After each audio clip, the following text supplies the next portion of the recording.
إن الله وملائكته يصلون على النبي يا أيها الذين آمنوا صلوا عليه وسلموا تسليما.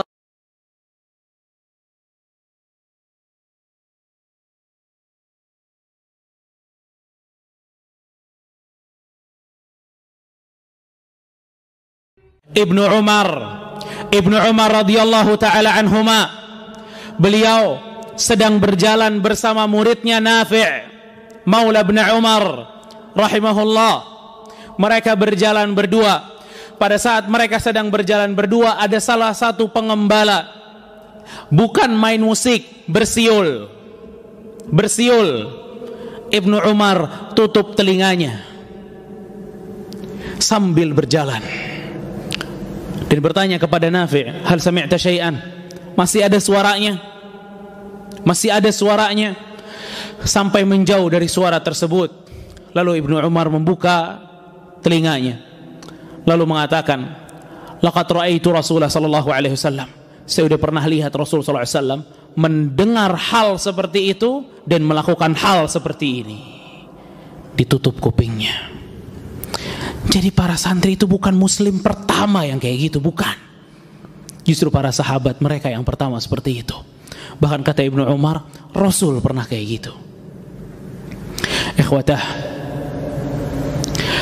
kata Al-Imam Al-Khattabi rahimahullahu ta'ala, bahwa yang didengar itu hanya siulan saja, bukan musik.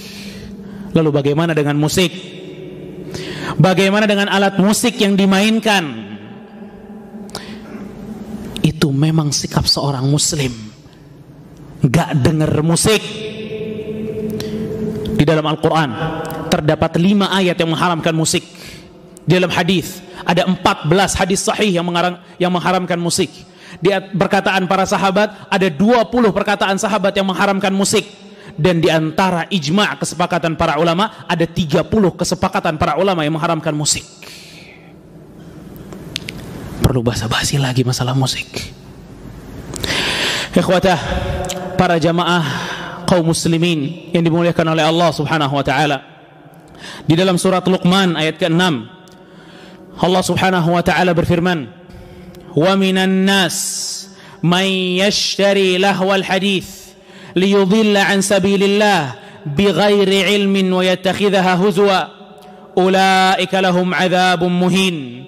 Kata Allah, di antara manusia ada yang membeli lahwal hadis, perkataan-perkataan gak berguna. Perkataan yang tidak berguna ini, kata Allah, menyesatkan orang dari jalannya Allah Subhanahu wa ta'ala. Itu kata Allah. Lalu apa yang dimaksud dengan lahwal hadis di antara para sahabat?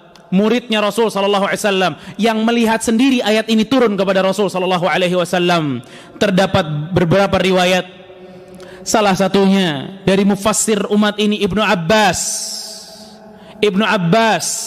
yang Rasul sallallahu alaihi wasallam pernah mengatakan, Allahumma 'allimhu ta'wil wa faqihhu fid din. Ya Allah, ajarkan tafsir kepada Ibnu Abbas. Ibnu Abbas mengatakan, lahwal hadis al-ghina wa ashbahuh. Lahwal hadis yang kata Allah menyesatkan, ini adalah nyanyian dan yang semisal dengan itu. Dalam riwayat yang lain pula dikatakan oleh Abdullah bin Mas'ud radhiyallahu ta'ala an, beliau mengatakan, huwa wallahil ghina, huwa wallahil ghina, huwa wallahil ghina. Demi Allah itu nyanyian maksudnya, demi Allah itu nyanyian, demi Allah itu nyanyian. Dan di berbagai macam ayat demi ayat yang Allah Subhanahu wa ta'ala haramkan musik, seperti surat An-Najm di ayat ke-61, surat Qasas ayat 55, surat Al-Furqan ayat 72, dan berbagai ayat yang lain. Adapun dalam hadis diriwayatkan dalam Sahih Bukhari, Rasul kita sallallahu alaihi wasallam dari hadis Abu Malik Al-Asy'ari radhiyallahu taala anhu mengatakan, sami'a Nabiya sallallahu alaihi wasallam, dia pernah mendengar Nabi SAW mengatakan, la yakunanna min ummati aqwamun yastahilluna al-hirra wal harir wal khamra wal ma'azif. Kata Rasul sallallahu alaihi wasallam, nanti umatku ini akan menghalalkan zina. Dan kita semua sepakat zina itu haram. Makanya Rasul bilang akan menghalalkan, karena awalnya haram. Sutra bagi laki-laki, khamar, bir, minuman keras, wal ma'azif, dan alat-alat musik, kata Rasulullah SAW. Itu hadis Bukhari. Diriwayatkan dari yang lain, dari hadis Ibnu Majah dan Ibnu Hibban, dan hadisnya sahih. Hadis ini jamaah, jika kita mendengarnya, kita melihat bagaimana perkataan Rasul sallallahu alaihi wasallam real di hadapan kita. Rasul sallallahu alaihi wasallam mengatakan, la yashrabanna an-nasun min ummatil khamra yusammunaha bighairi ismiha. Kata Rasulullah SAW, di umatku akan ada orang yang suka minum khamar, tapi nggak dinamain dengan khamar lagi, beda-beda namanya, dibikin bagus namanya, dibikin indah namanya. Lalu apa kata Rasulullah? Yu'zafu ala ru'usihim bil ma'azif wal mughanniyat. Dan kalau mereka lagi minum, kata Rasul, mereka ditemenin sama musik dan biduan-biduan wanita. Allahu Akbar. Yakhsifullahu bihimul arda wa yaj'al minhum qiradata wal khanazir. Allah akan menamkan mereka dan akan mengganti mereka menjadi kera dan babi. Hadis sahih diriwayatkan Ibnu Majah dan yang lainnya. Ikhwatah, ancaman Rasulullah sallallahu alaihi wasallam untuk musik itu enggak asing di antara para sahabat.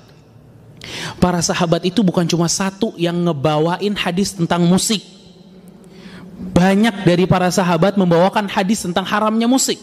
Ada Imran ibn Husain, ada Abu Hurairah radhiyallahu taala anhu, ada Abu Umamah, ada Ibnu Abbas, ada Qais bin Sa'ad, ada Sa'id bin Yazid, ada Anas bin Malik, ada Abdurrahman bin Auf, dan Amr bin Sa'ad.